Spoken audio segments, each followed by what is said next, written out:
അപ്പേ മുട്ടിയമ്മിന്റെ പരീക്ഷ കിട്ടി. എത്ര മാർക്കുണ്ട്?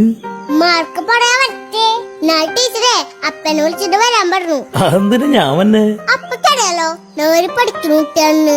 പിന്നല്ലാതെ എന്റെ മോള് ക്ലാസ്സിൽ ഫസ്റ്റ് അല്ലേ?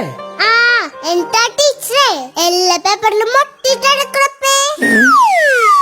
പൂജു പൂജന്നടിയ കോഴിവട്ട പോലെ ഇരിക്കണ്ട്. എനിക്ക് സകർവട്ടന്റെ ഹൃദയം തകർന്നു പോയപ്പേ. അവസാനം ഞാൻ ചോദിച്ചേ ബുക്കിനടിയെ മുട്ടിയിട്ടാണ് ടീച്ചർ എന്താ കോഴിപ്പടിയാണോ?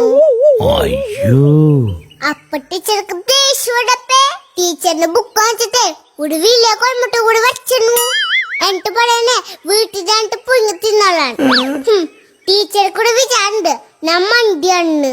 പിന്നെ പേപ്പറിൽ മുട്ട വച്ചിട്ട് എന്നോട് പുഞ്ഞി തിന്നോളാണ്. ഞാൻ പറഞ്ഞു ടീച്ചർ തന്നെ പുഴുകി തിന്നോളാണ്. ഇത് പറഞ്ഞപ്പോഴേ ടീച്ചർ പറഞ്ഞു നാളെ അപ്പനും കൊണ്ട് വരണം മതിന്. അപ്പേ നാളെ എന്തായാലും എന്റെ കൂടെ വരണട്ടാ. നീ എന്തിനാ ഇങ്ങനെയൊക്കെ പറയാൻ പോണേ? എന്തായാലും പറഞ്ഞു പോയില്ലേ, നാളെ എന്തായാലും അപ്പന്റെ കൂടെ വരണട്ടാ. അമ്മ വരും, അമ്മനോട് പറയാം നമുക്ക്. അപ്പക്ക് ടീച്ചർ തന്നെ കോഴിമുട്ട കാണുന്നു. നോക്കിയപ്പേ വേണമെങ്കിൽ എപ്പോഴും പുഴുങ്ങി തിന്നോ.